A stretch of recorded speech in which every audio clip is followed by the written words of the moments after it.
অসমীয়াৰ হিয়াৰ আমঠু মাঘ বিহুৰ আজি উৰুকাৰ পুৱা সমগ্ৰ ৰাজ্যতে উখল মাখল পৰিৱেশ। ঘৰৰ গৃহস্থই যদি মাছৰ বাবে নৈ, বিল, জলাশয় আৰু বজাৰলৈ গৈছে, তাৰ পৰিৱৰ্তে মহিলাসকলে পিঠা-পনা বনাই উৰুকাৰ আয়োজন চলাইছে। এনেদৰে উৰুকাৰ পুৱা পিঠা-পনা বনোৱাত ব্যস্ত হ'ল বটদ্ৰৱাৰ জাজৰি বগৰীগুৰি গাঁৱৰ মহিলাসকল। পৰম্পৰা ৰক্ষা কৰি বগৰীগুৰি গাঁৱৰ মহিলাসকল সমবেত হৈ পিঠা, লাড়ু প্ৰস্তুত কৰি আনন্দৰে উৰুকা পুৱা জীপাল কৰি তোলে। তিল পিঠা, তিলৰ লাড়ু, নাৰিকলৰ লাড়ুকে ধৰি বিভিন্ন বিহুৰ সামগ্ৰী সাজু কৰিছে মহিলাসকলে। ব্যস্ততাৰ মাজতে বিহু মাৰি আনন্দ উল্লাসত মতলীয়া হৈছে সকলো। গাঁৱৰ বোৱাৰীসকল একেলগ হৈ হাঁহি ফূৰ্তিৰে ঢেঁকীৰ চাবে চাবে বিহু গাই কঁকাল ভাঙি নাচিছে। বটদ্ৰৱাৰ পৰা মেহদী জামানৰ ৰিপৰ্ট, এনি এক্সপ্ৰেছ।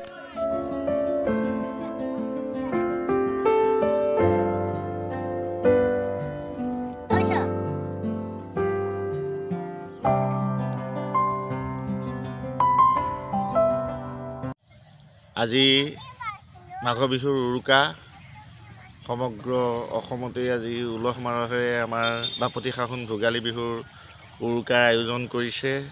আমিও পৰম্পৰাগতভাৱে বছৰ বছৰ ধৰি আমাৰ স্থানীয় নগাঁও জাজৰি, দক্ষিণ জাজৰি কয় আমাৰ এইখিনি, দক্ষিণ জাজৰিৰ যুৱকখিনি লগ হৈ আমি এনেকৈ এই পথাৰতে আমি ভেলাঘৰ নিৰ্মাণ কৰি আহিছোঁ।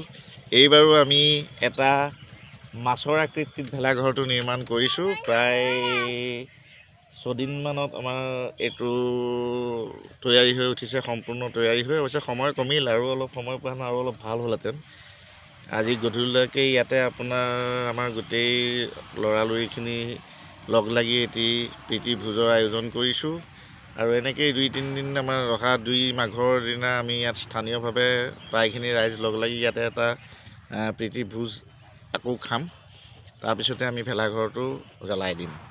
এনেকৈ আমি ভোগালীক ৰাখিবলৈ প্ৰয়াস কৰি আহিছোঁ। আৰু পুনৰবাৰ মই সমগ্ৰ অসমবাসীক আপোনালোকৰ জৰিয়তে ভোগৰ বিহু ভোগালীৰ ওলগ যাচিলোঁ। ধন্যবাদ। এইদৰে মিলিজুলি পিঠা বনাওঁ, ঢেঁকীত পিঠাগুড়ি খুন্দো, লাড়ু বনাওঁ। এইদৰে আমি কৰি মেলি দিনটো কটাই ৰাতিলৈ আকৌ সকলোৱে আমি মিলিজুলি ভোজ ভাত খাই শেষ কৰোঁ উৰুকা নিশাটো।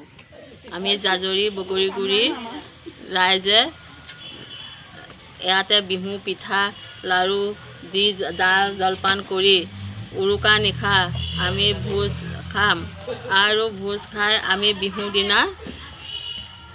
দিনা প্ৰসাদ দি ডাঙৰক আমি সেৱা যাচি বিহু উপলক্ষে আমি ল'ৰা ছোৱালীক কানি কাপোৰ দি বিহুটো আমি সেইদৰে পালন কৰোঁ। আৰু অসমবাসী ৰাইজলৈ আমি বিহু উপলক্ষে শুভেচ্ছা যাচিলোঁ।